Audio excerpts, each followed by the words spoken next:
réglage. Que toi seul, tu règnes dans ces lieux éternels.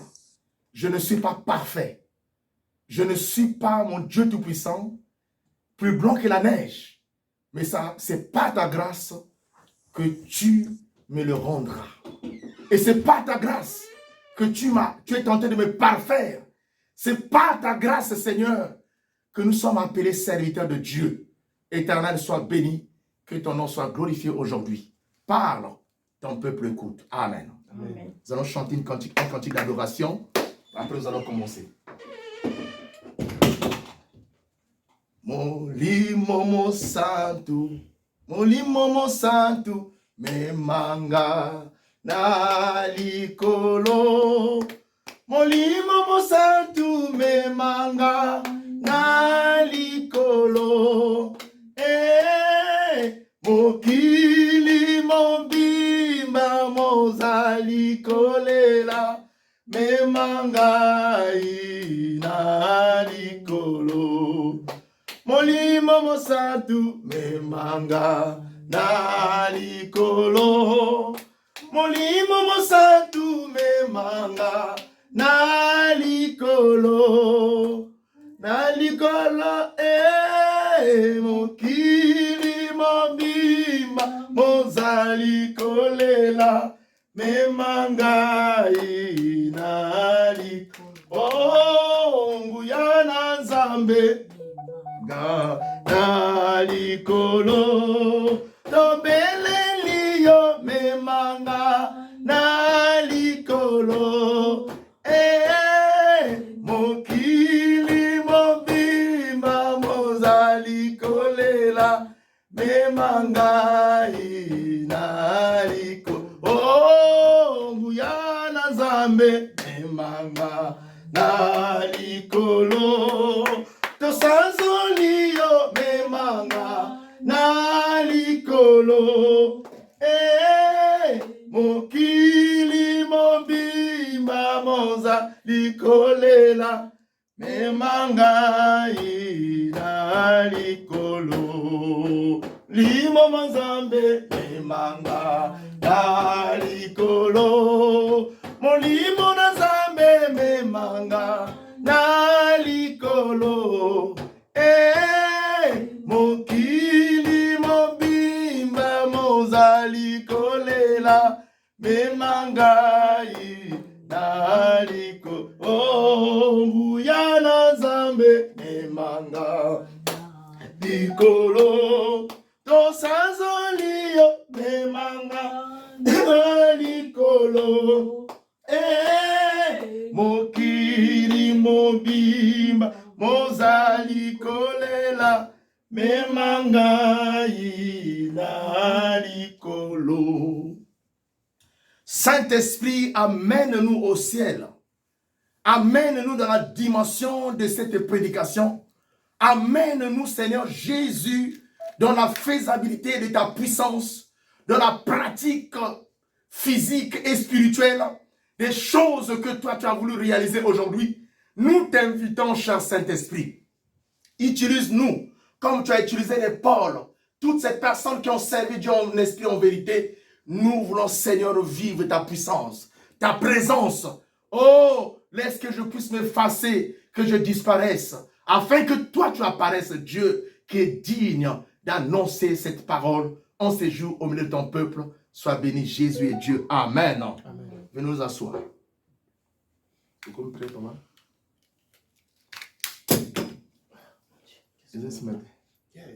Ah, Christian, bonsoir. Bonjour.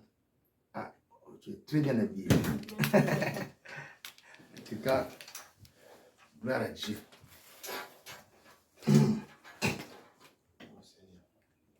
Eza munene? Eza koya? Eza ko katana. Voilà Facebook, hein? Il y a Facebook. Et nous, ils ont compliqué. C'est ça. C'est bon? C'est bon, c'est posé.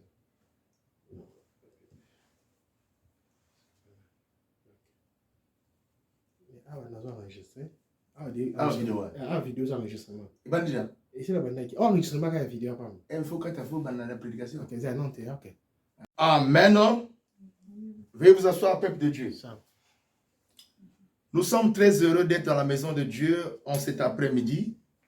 Bien-aimés, la parole de Dieu a une grande puissance. Cette parole guérit. Cette parole apporte la vie. C'est la Bible qui nous le confirme, que Jésus est la parole et cette parole, c'est elle qui donne la vie. Au nom de Jésus-Christ, Amen. Amen. J'aimerais commencer ce message par une révélation que j'ai reçue de la part de Dieu.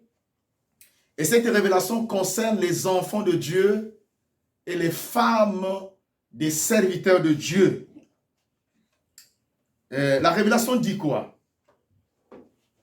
Les hommes de Dieu prêchent la parole. Ils sont appelés pour prêcher la parole.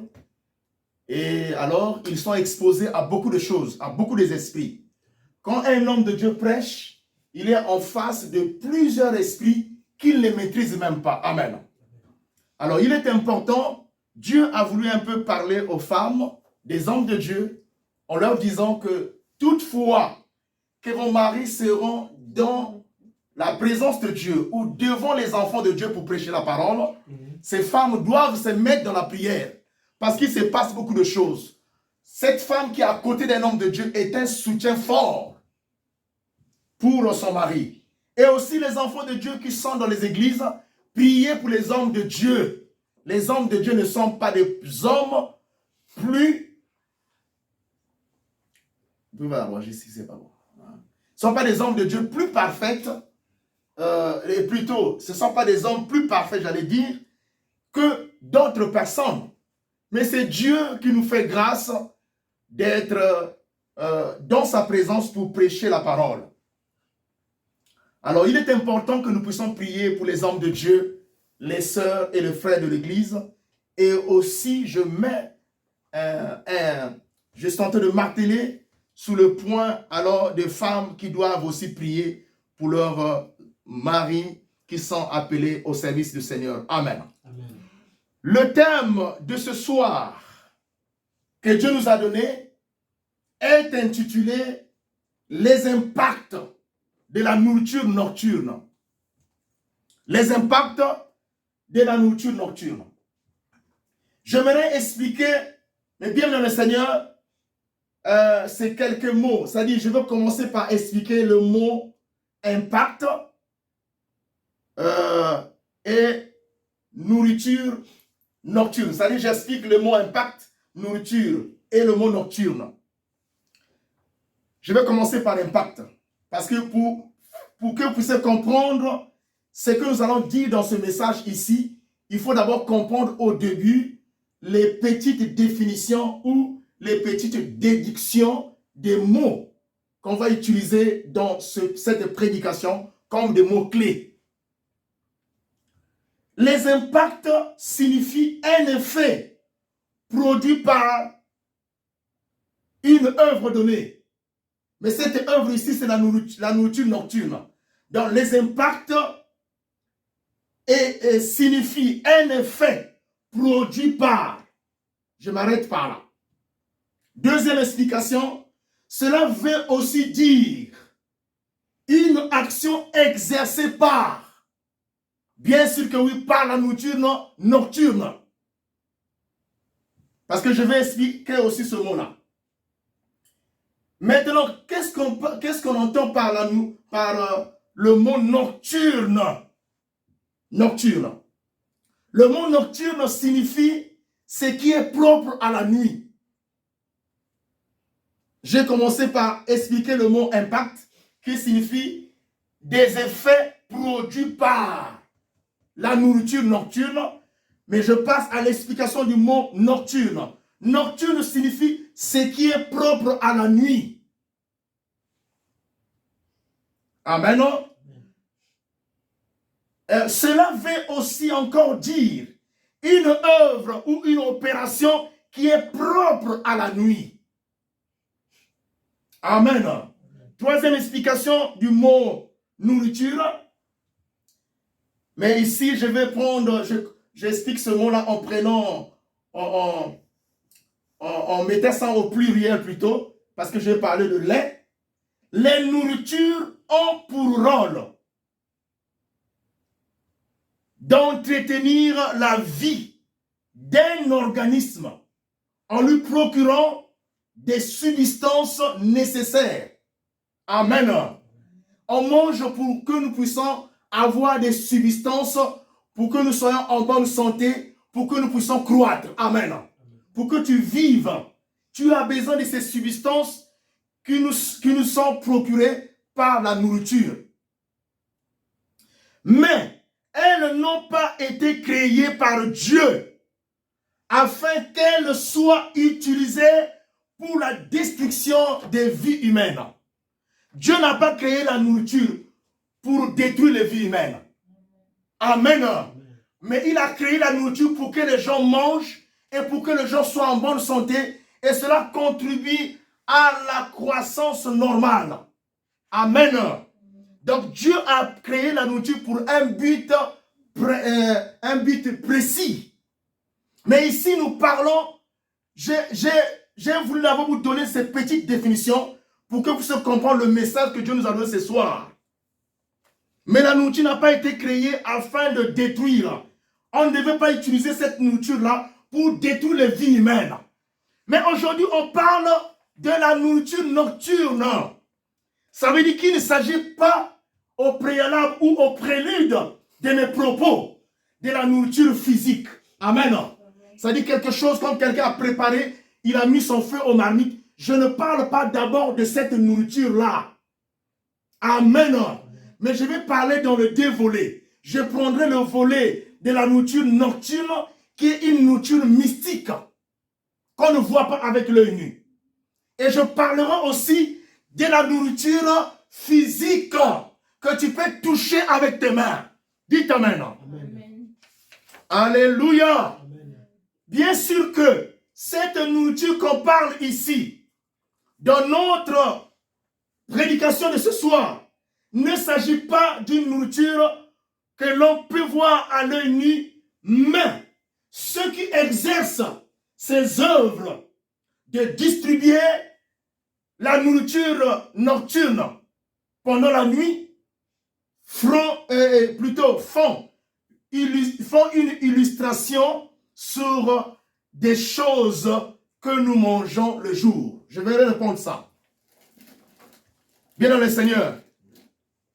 Je disais que, bien sûr, que cette nourriture qu'on parle ici, dans ce message, ne s'agit pas d'une nourriture que l'on voit à l'œil nu. Mais ceux qui exercent ces œuvres de distribuer la nourriture la nuit font une illustration sur des choses que nous mangeons les jours. Ça veut dire quoi? Quelqu'un qui est rempli de la sorcellerie, qui est rempli des œuvres du monde des ténèbres. Amen. Parce que quand on parle de la nourriture nocturne, c'est une nourriture que les gens mangent pendant qu'ils dorment. Amen. C'est dans le rêve que ça se passe. Alléluia.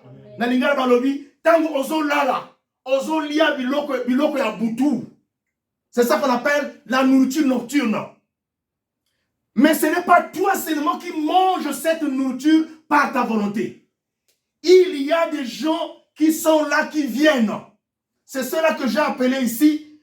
Mais ceux qui exercent ces œuvres de distribuer la nourriture la nuit font une illustration sur des choses que nous mangeons la journée.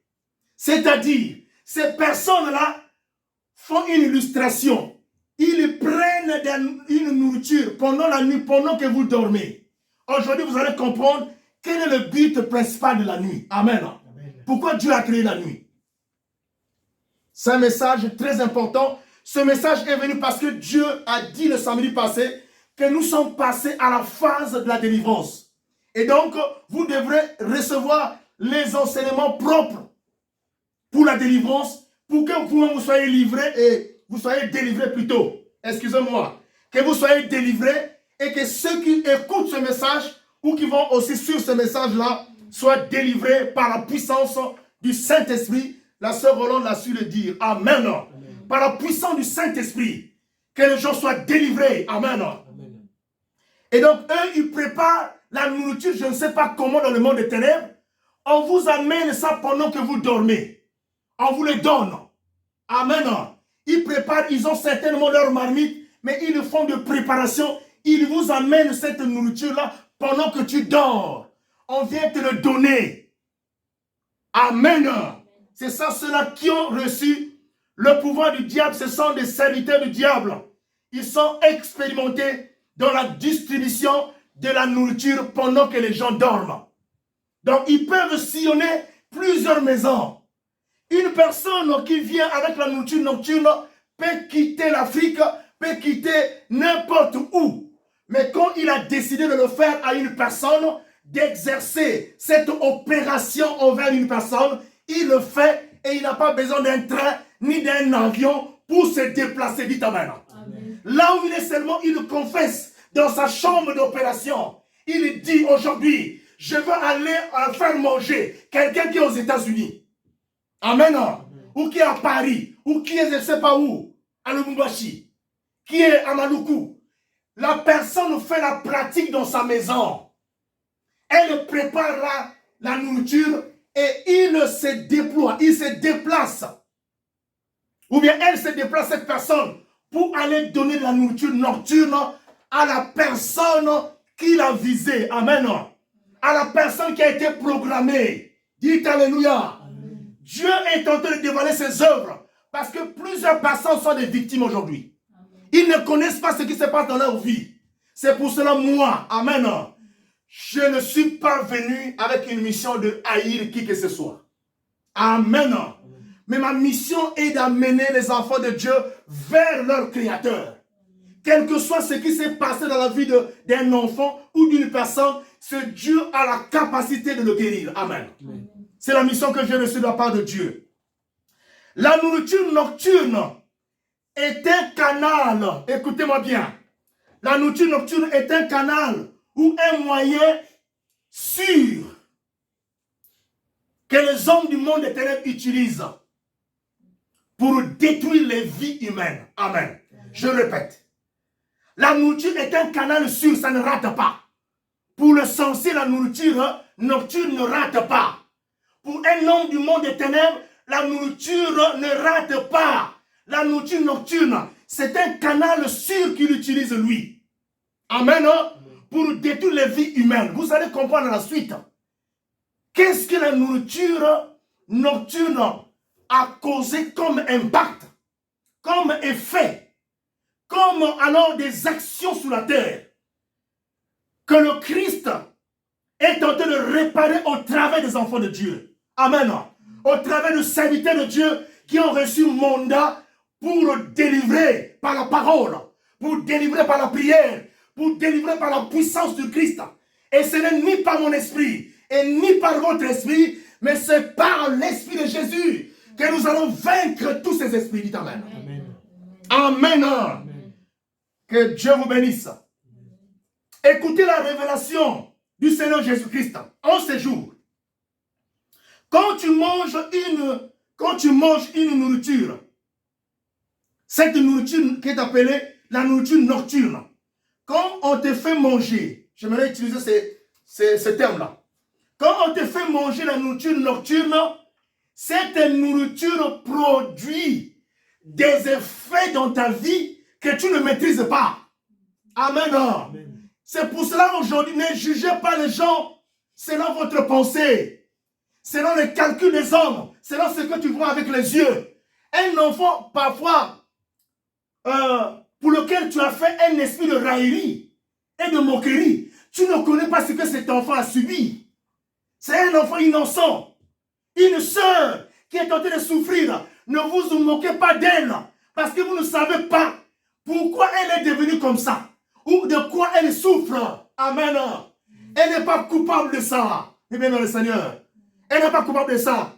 Mais il y a un monde de ténèbres qui s'est levé contre elle, ou qui s'est levé contre cet enfant. Mais elle n'a pas voulu ça, ou il n'a pas voulu ça. Amen. Amen. Évitons-nous les enfants de Dieu de rentrer dans la moquerie. Évitons-nous les enfants de Dieu de prendre le langage des païens. Il se passe plusieurs choses sur la terre que parfois nous-mêmes nous ne maîtrisons pas. Notre travail que nous devons faire, quand vous voyez une personne qui est dans cette situation, c'est de prier pour elle. Dites Amen. C'est ça la nature des enfants de Dieu. Parce qu'il se passe beaucoup de choses. Regardez aujourd'hui, la nuit quand tu dors, tu pars pour te reposer. Mais on t'amène la nourriture. Tu manges ça, pas par ta propre volonté. Dites Amen. Mais on vient te donner cette nourriture. C'est pour cela aujourd'hui, Dieu va nous révéler vers la fin qu'est-ce que nous devons faire pour que ces rêves-là ne viennent plus et pour que nous puissions plus voir ces choses pendant que nous dormons. Pour que ceux-là qui sont chargés de distribuer la nourriture nocturne ne viennent plus pendant que nous dormons. Dites Amen. Amen. Que Dieu vous bénisse. Amen. Amen. Nous allons citer quelques impacts qui sont causés par la nourriture nocturne. Amen. Amen. Je vais citer quelques impacts que Dieu m'a donnés. Beaucoup de personnes sont devenues sorciers. On parle de la personne. Beaucoup de personnes sont devenues sorcières, plutôt, excusez-moi. Beaucoup de personnes sont devenues sorcières à cause de cette opération nocturne. Amen. Amen. Beaucoup de personnes sont devenues sorcières à cause de cette opération nocturne que ceux qui sont chargés de distribuer la nourriture la nuit. Ce sont des services traiteurs de la nuit. Amen. Je les appelle, ils sont du service traiteur de la nuit. Pendant que vous dormez, le service traiteur qui doit se faire la journée et ils le font la nuit. Dites Amen. Ils nous font le service traiteur la nuit. Alléluia. C'est pour cela que les hommes de Dieu nous sont menacés. On va dire beaucoup de choses. On va diffamer. On va créer des histoires. Je commençais mes propos, le Saint-Esprit m'a demandé de faire ça, que les femmes de pasteurs doivent prier pour leur mari. Amen. Et les enfants de Dieu, les brebis du Seigneur Jésus, doivent prier aussi pour celui que Jésus a élevé en ces temps ici. Amen. Pour prêcher la parole.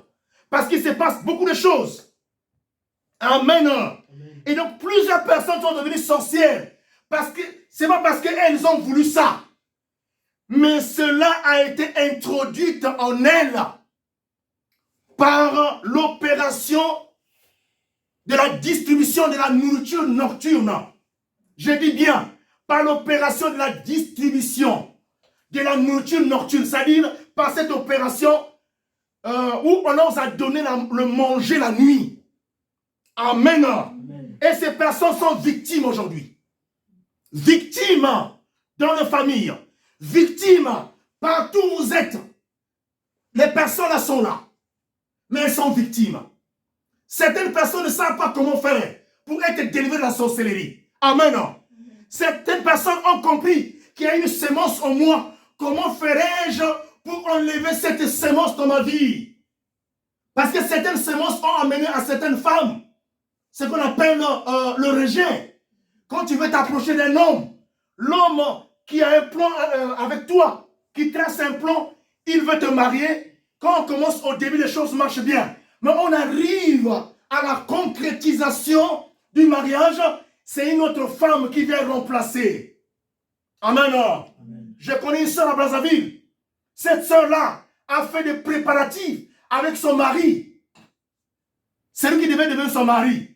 Mais à la veille, un prophète est venu dire plutôt. Un prophète a dit à ce frère-là, cette femme-là n'est pas ta femme. Amen. Cette soeur n'est pas ta femme, je dirais, pour différencier. Et courageusement, ce monsieur a abandonné cette femme. Amen. La femme a commencé à pleurer. Vous voyez comment les prophéties notoires viennent disloquer le couple. Amen. Amen. Diviser les gens qui sont unis. Et la sœur là est partie en prière. Nous étions partis la consoler. Bien aimé, qu'est-ce qui s'est passé par la suite? Ce frère qui avait rejeté cette dernière, amen, est parti épouser une autre femme. La femme là a connu ce qu'on appelle des GU. Amen. Chez les femmes, vous connaissez les GU, non? Ce sont des complications comment on appelle ça? Sous la fécondité, ou comment là? Pour ceux qui font la chanson. Elle a eu des GU et beaucoup, il y a eu beaucoup de Christ, il y a eu plein de choses. Et quand ils sont partis à l'hôpital, les médecins ont dit, pour que ta femme vive, on doit bloquer, amen, tout dans son corps. Ça veut dire qu'elle ne mettra plus au monde. Dites amen. Le mal paye toujours en mal. Mais le bien paye en bien. Si tu fais le bien, ne le regrette pas. Le bien va te suivre partout, même quand cette personne à qui tu as fait du bien ne sera pas là. Dites amen. Le bien va t'ouvrir les portes partout. Alléluia. Et qu'est-ce que cette sœur a reçu après? Elle a épousé un colonel très élevé. Dites amen. Dieu lui a donné celui qu'il fallait à sa place. Amen. Alléluia. C'est ça. Mais il y a des gens qui sont victimes. Certainement, cette sœur a été victime de quelque chose. Même quand l'homme de Dieu a vu, même un prophète peut voir quelque chose dans le corps d'une sœur. Mais je ne dirais pas que celle-ci n'est pas ta femme, ou celle-là n'est pas ton mari. Mais si Dieu t'a donné le pouvoir de voir, ça veut dire qu'il te donne aussi la puissance et la capacité de chasser cet esprit d'amen. Et de proclamer la guérison dans la vie de cette personne. Amen. Dites amen. Amen. Dieu ne s'arrête pas seulement sur la vision, mais il continue jusqu'à la pratique. Amen. Pour expulser le mal, pour détruire et guérir. Amen. Amen. Détruire bien sûr les œuvres du monde de ténèbres. Et guérir. Donc il y a plusieurs personnes qui sont victimes de cette pratique. Il y a aussi, nous pouvons citer la stérilité. La stérilité causée par la nourriture nocturne. Car cette nourriture nocturne bouche carrément les trompes. Amen. Je vous donne un témoignage qui est vrai. Je connaissais une sœur là, à Brazzaville, qui était venue me voir. On priait avec elle, on avait commencé à prier. Dieu a dit, il va te révéler ce qui se passe dans ta vie. Je dis ça pas pour accuser les beaux kilos. Amen. Amen. Ou les belles-mères. C'est ça, non? Oui. Non. Mais je dis seulement la vérité de ce que je connais. Cette sœur-là était dans un foyer. Et ils étaient dans la parcelle de leurs parents. Et bien sûr que la maman était là. Le papa n'était plus. Excusez-moi. Qu'est-ce qui va se passer alors? La sœur venait prier. Dieu lui a montré dans un songe, dans un rêve. Amen. Écoutez-moi ça. La sœur était en train de manger avec la belle-mère. Ils étaient tous ensemble, avec le mari aussi. Ils étaient assis à table, en train de manger bien dans le Seigneur. Ce jour-là, cette petite famille mangeait ce qu'on appelle les silures. Vous connaissez les silures, non? On a babé ngolo. Les silures là, ils étaient en train de manger la silure. Ce qu'on appelle en lingala ngolo, nous on appelle ça ngola. Amen. Chez moi on appelle ça ngola. Et en lingala on appelle ça ngolo. Et ils étaient tentés de manger la silure. Mais après, elle-même a senti, pendant qu'ils étaient tentés de manger, qu'il y a quelque chose qui était tenté de circuler dans son ventre. Amen. Amen. C'est comme un serpent qui est tenté de marcher après qu'elle ait eu à manger cette silure-là. Bien-aimé, elle se réveille le matin. Ça, j'ai anticipé. Quand elle s'est réveillée le matin, elle a senti maintenant quelque chose qui commençait à bouger partout dans son ventre. Elle est partie faire les échographies. Cette chose ne se faisait pas voir. Amen. Amen. Et au départ, on faisait des examens. Elle était dans le processus d'une personne qui pouvait être conçue. Amen. Ça veut dire qu'il pouvait recevoir une grossesse. Mais après qu'elle a mangé cette nourriture-là, l'ongola, la silure, les traces d'une personne qui doit féconder ou qui doit concevoir avaient disparu. Dites amen. Amen. Ça marche? Un autre impact, c'est quoi? Il y a, écoutez d'abord, j'aimerais un peu dire ceci avant de passer à notre impact. Il y a même des femmes. Ça maintenant c'est le volet physique. J'aimerais prendre ça, après je reprendrai ça encore. Mais j'aimerais vous dire qu'il y a même des femmes qui prennent ce poisson-là, qui prennent ce poisson, la silure, découpent ça en morceaux. Avant de le préparer, ils font quoi?